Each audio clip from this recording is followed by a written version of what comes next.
Bonjour, bienvenue sur Bible 365. Nous sommes contents que vous soyez avec nous aujourd'hui, pour écouter la lecture du livre de Josué chapitre 5, 6, 7 et 8. Si vous ne l'avez pas encore fait, s'il vous plaît abonnez-vous à la chaîne, aimez et partagez-la pour encourager quelqu'un d'autre à écouter la Bible cette année. Bonne écoute. Josué, chapitre 5.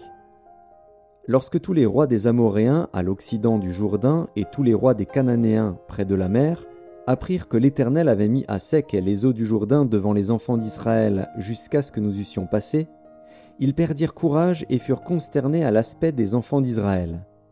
En ce temps-là, l'Éternel dit à Josué : « Fais-toi des couteaux de pierre, et circoncis de nouveau les enfants d'Israël une seconde fois. » Josué se fit des couteaux de pierre, et il circoncit les enfants d'Israël sur la colline d'Aralot. Voici la raison pour laquelle Josué les circoncit.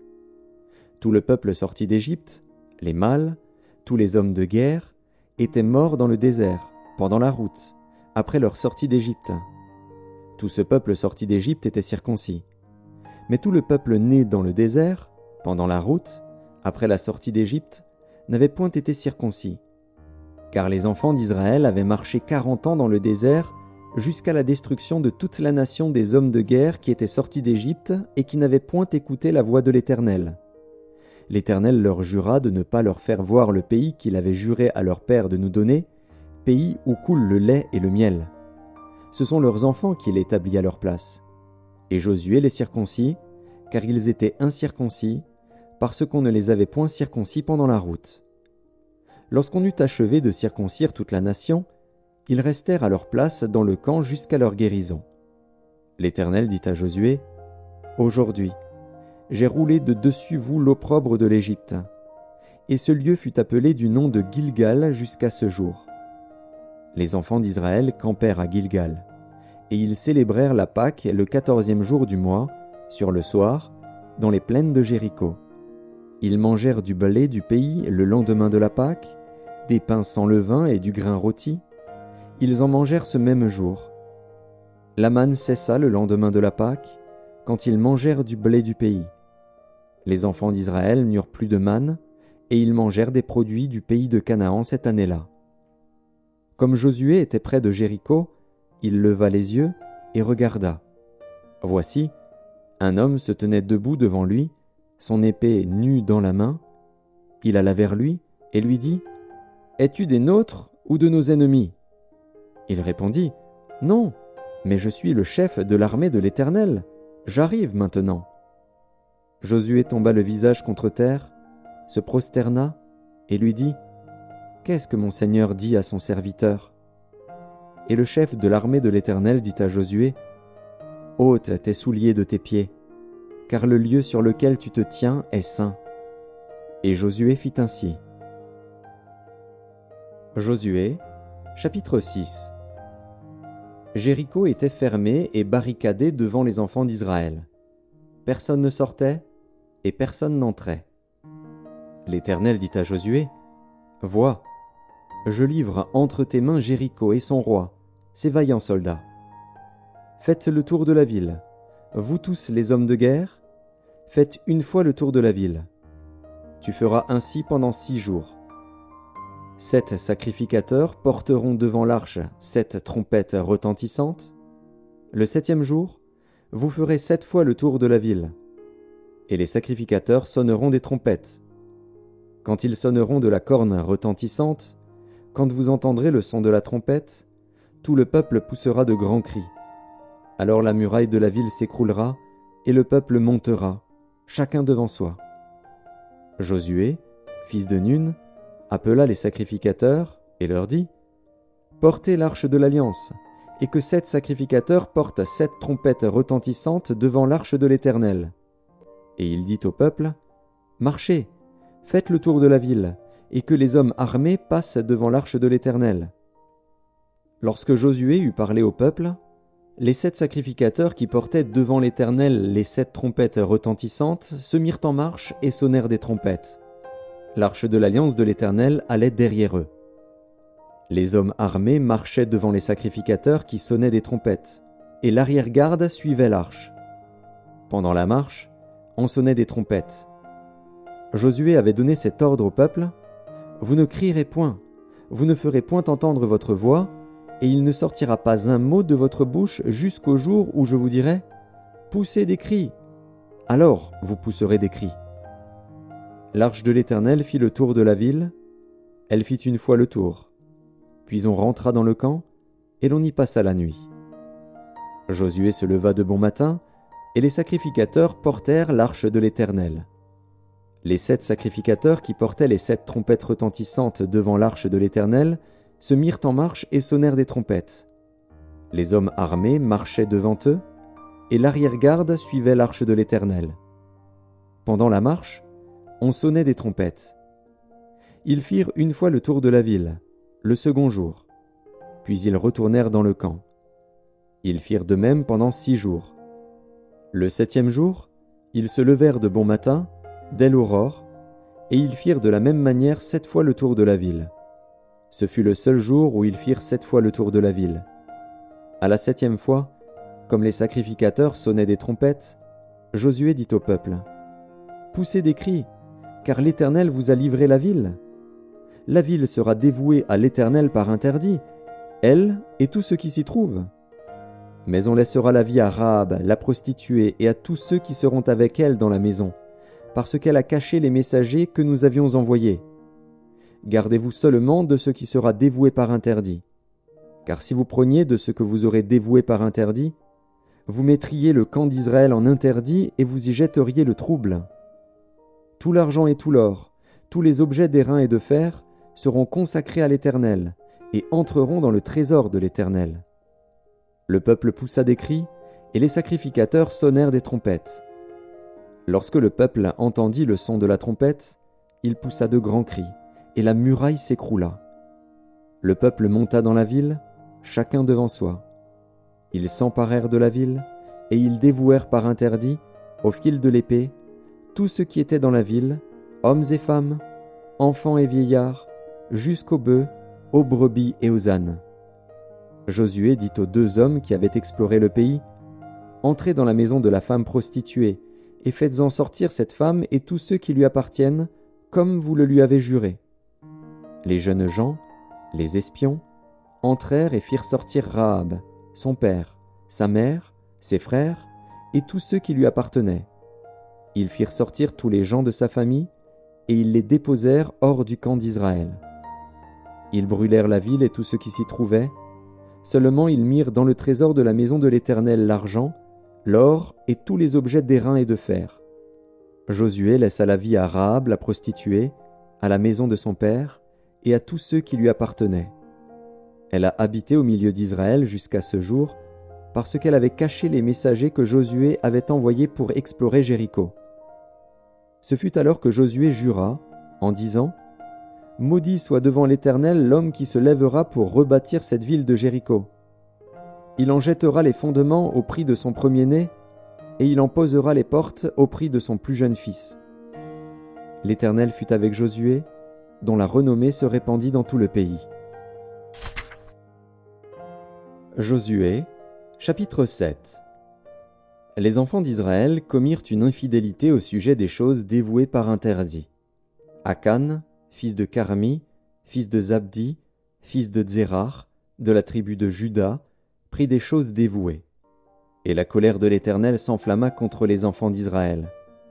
Josué envoya de Jéricho des hommes vers Haï, qui est près de Beth-Aven, à l'orient de Béthel. Il leur dit: « Montez et explorez le pays. » Et ces hommes montèrent et explorèrent Haï. Ils revinrent auprès de Josué et lui dirent: « Il est inutile de faire marcher tout le peuple. 2 ou 3 000 hommes suffiront pour battre Haï. Ne donne pas cette fatigue à tout le peuple, car ils sont en petit nombre. » 3 000 hommes environ se mirent en marche, mais ils prirent la fuite devant les gens d'Haï.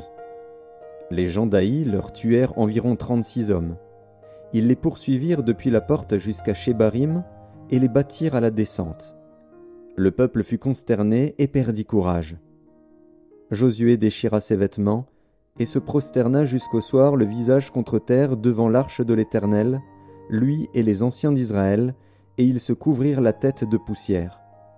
Josué dit, « Ah, Seigneur Éternel, pourquoi as-tu fait passer le Jourdain à ce peuple, pour nous livrer entre les mains des Amoréens et nous faire périr? Oh, si nous eussions su rester de l'autre côté du Jourdain! De grâce, Seigneur, que dirais-je, après qu'Israël a tourné le dos devant ses ennemis?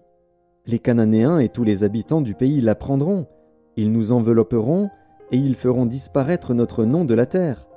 Et que feras-tu pour ton grand nom? » L'Éternel dit à Josué, « Lève-toi. Pourquoi restes-tu ainsi couché sur ton visage? Israël a péché. Ils ont transgressé mon alliance que je leur ai prescrite. Ils ont pris des choses dévouées par interdit. Ils les ont dérobées et ont dissimulé, et ils les ont cachées parmi leurs bagages. Aussi les enfants d'Israël ne peuvent-ils résister à leurs ennemis? Ils tourneront le dos devant leurs ennemis, car ils sont sous l'interdit. Je ne serai plus avec vous, si vous ne détruisez pas l'interdit du milieu de vous. Lève-toi, sanctifie le peuple. Tu diras, sanctifiez-vous pour demain, car ainsi parle l'Éternel, le Dieu d'Israël. Il y a de l'interdit au milieu de toi, Israël. Tu ne pourras résister à tes ennemis, jusqu'à ce que vous ayez ôté l'interdit du milieu de vous. Vous vous approcherez le matin selon vos tribus, et la tribu que désignera l'Éternel s'approchera par famille, et la famille que désignera l'Éternel s'approchera par maison, et la maison que désignera l'Éternel s'approchera par homme. Celui qui sera désigné comme ayant pris de ce qui était dévoué par interdit sera brûlé au feu, lui et tout ce qui lui appartient, pour avoir transgressé l'alliance de l'Éternel et commis une infamie en Israël. » Josué se leva de bon matin, et il fit approcher Israël selon ses tribus, et la tribu de Juda fut désignée. Il fit approcher les familles de Juda, et la famille de Tsérar fut désignée.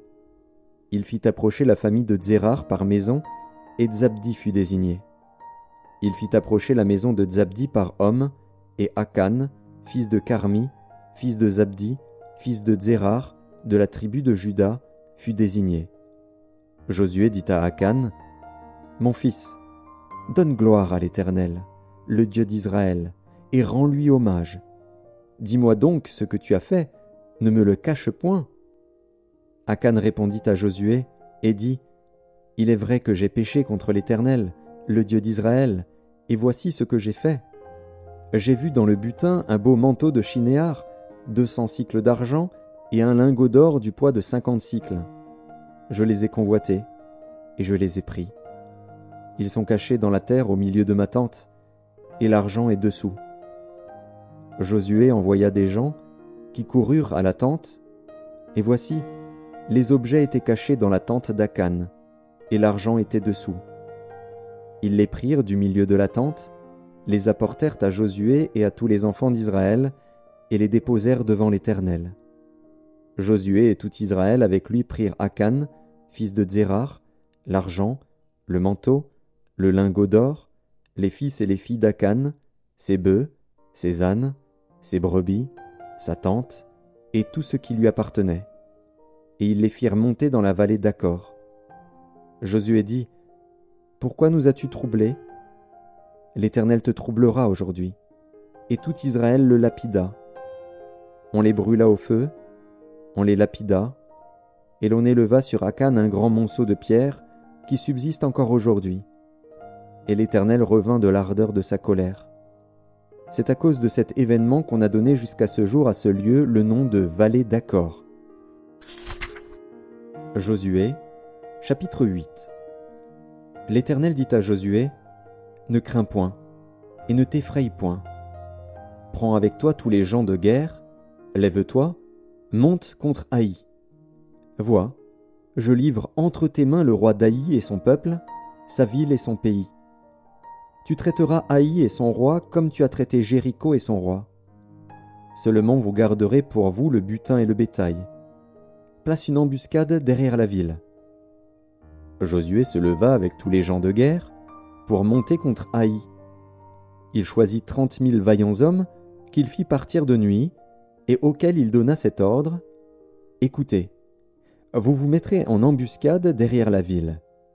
Ne vous éloignez pas beaucoup de la ville et soyez tous prêts.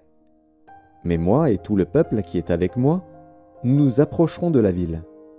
Et quand ils sortiront à notre rencontre, comme la première fois, nous prendrons la fuite devant eux.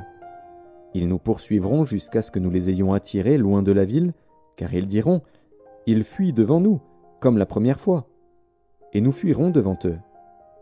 Vous sortirez alors de l'embuscade, et vous vous emparerez de la ville, et l'Éternel, votre Dieu, la livrera entre vos mains. Quand vous aurez pris la ville, vous y mettrez le feu, vous agirez comme l'Éternel l'a dit, c'est l'ordre que je vous donne. Josué les fit partir, et ils allèrent se placer en embuscade entre Béthel et Haï, à l'occident d'Haï. Mais Josué passa cette nuit-là au milieu du peuple. Josué se leva de bon matin, passa le peuple en revue, et marcha contre Haï, à la tête du peuple, lui et les anciens d'Israël. Tous les gens de guerre qui étaient avec lui montèrent et s'approchèrent. Lorsqu'ils furent arrivés en face de la ville, ils campèrent au nord d'Haï, dont ils étaient séparés par la vallée. Josué prit environ 5000 hommes et les mit en embuscade entre Béthel et Haï, à l'occident de la ville. Après que tout le camp eut pris position au nord de la ville et l'embuscade à l'occident de la ville, Josué s'avança cette nuit-là au milieu de la vallée. Lorsque le roi d'Haï vit cela, les gens d'Haï se levèrent en hâte de bon matin et sortirent à la rencontre d'Israël pour le combattre. Le roi se dirigea, avec tout son peuple, vers un lieu fixé, du côté de la plaine, et il ne savait pas qu'il y avait derrière la ville une embuscade contre lui. Josué et tout Israël feignirent d'être battus devant eux, et ils s'enfuirent par le chemin du désert. Alors tout le peuple qui était dans la ville s'assembla pour se mettre à leur poursuite. Ils poursuivirent Josué, et ils furent attirés loin de la ville. Il n'y eut dans Haï et dans Béthel pas un homme qui ne sortit contre Israël. Ils laissèrent la ville ouverte et poursuivirent Israël. L'Éternel dit à Josué, « Étends vers Haï le javelot que tu as à la main, car je vais la livrer en ton pouvoir. » Et Josué étendit vers la ville le javelot qu'il avait à la main. Aussitôt qu'il eut étendu sa main, les hommes en embuscade sortirent précipitamment du lieu où ils étaient. Ils pénétrèrent dans la ville, la prirent et se hâtèrent d'y mettre le feu. Les gens d'Haï, ayant regardé derrière eux, virent la fumée de la ville monter vers le ciel, et ils ne purent se sauver d'aucun côté. Le peuple qui fuyait vers le désert se retourna contre ceux qui le poursuivaient. Car Josué et tout Israël, voyant la ville prise par les hommes de l'embuscade et la fumée de la ville qui montait, se retournèrent et battirent les gens d'Haï. Les autres sortirent de la ville à leur rencontre, et les gens d'Haï furent enveloppés par Israël de toutes parts. Israël les battit, sans leur laisser un survivant ni un fuyard. Ils prirent vivant le roi d'Haï et l'amenèrent à Josué. Lorsqu'Israël eut achevé de tuer tous les habitants d'Haï dans la campagne, dans le désert, où il l'avait poursuivi, et que tous furent entièrement passés au fil de l'épée, tout Israël revint vers Haï et la frappa du tranchant de l'épée. Il y eut au total 12 000 personnes tuées ce jour-là, hommes et femmes, tous gens d'Haï. Josué ne retira point sa main qu'il tenait étendue avec le javelot, jusqu'à ce que tous les habitants eussent été dévoués par interdit. Seulement Israël garda pour lui le bétail et le butin de cette ville, selon l'ordre que l'Éternel avait prescrit à Josué. Josué brûla Haï et en fit à jamais un monceau de ruines qui subsiste encore aujourd'hui. Il fit pendre à un bois le roi d'Haï et l'y laissa jusqu'au soir. Au coucher du soleil, Josué ordonna qu'on descendît son cadavre du bois. On le jeta à l'entrée de la porte de la ville et l'on éleva sur lui un grand monceau de pierre qui subsiste encore aujourd'hui. Alors Josué bâtit un autel à l'Éternel, le Dieu d'Israël, sur le mont Ébal, comme Moïse, serviteur de l'Éternel, l'avait ordonné aux enfants d'Israël, et comme il est écrit dans le livre de la loi de Moïse, c'était un autel de pierre brute, sur lesquels on ne porta point le fer. Ils offrirent sur cet autel des holocaustes à l'Éternel, et ils présentèrent des sacrifices d'action de grâce. Et là Josué écrivit sur les pierres une copie de la loi que Moïse avait écrite devant les enfants d'Israël.